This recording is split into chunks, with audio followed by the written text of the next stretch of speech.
আসসালামু আলাইকুম প্রিয় শিক্ষার্থী বন্ধুরা। আজকে আমরা দেখব উডের 5টি ব্যবহার। তো আমরা সকলেই জানি যে উড হচ্ছে একটি মডাল ভার্ব এবং এই উডের বিভিন্ন ধরনের ব্যবহার রয়েছে।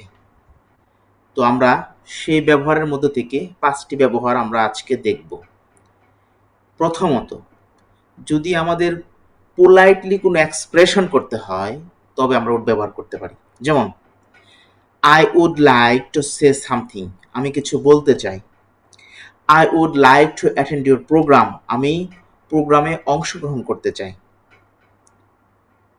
উপস্থিত হতে চাই। পোলাইট রিকোয়েস্ট অর অফার্সের ক্ষেত্রে আমরা would ব্যবহার করতে পারি। যেমন would you like some coffee, আপনি কি কফি খাবেন? would you like to go there, আপনি কি সেখানে যাবেন? would you carry this for me please, আপনি কি দয়া করে আমার জন্য এটা নিবেন? would you have a cup of tea, আপনি কি চা খাবেন?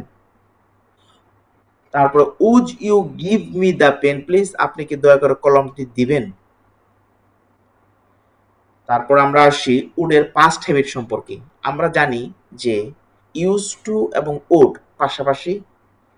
ইউজ টু সাধারণত অতীতের যে সমস্ত অভ্যাসগত কাজ সেগুলোর ক্ষেত্রে ব্যবহার করা হয়, তেমনি উডও অতীতের অভ্যাসগত কাজ বোঝাতে উড ব্যবহার করতে হয়।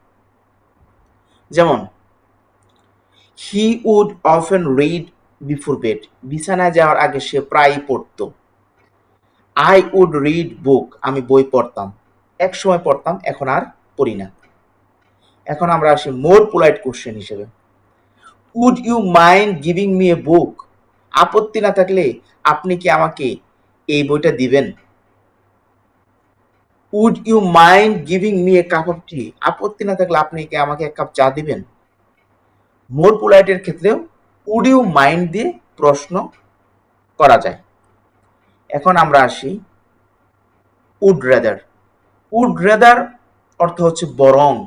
যেমন আমি বরং ঢাকা যাই, আমি বরং ভাত খাই। যেমন আমি বরং ঢাকা যাই, সেক্ষেত্রে হবে যেমন I would rather go to Dhaka, আমি বরং ঢাকা যাই।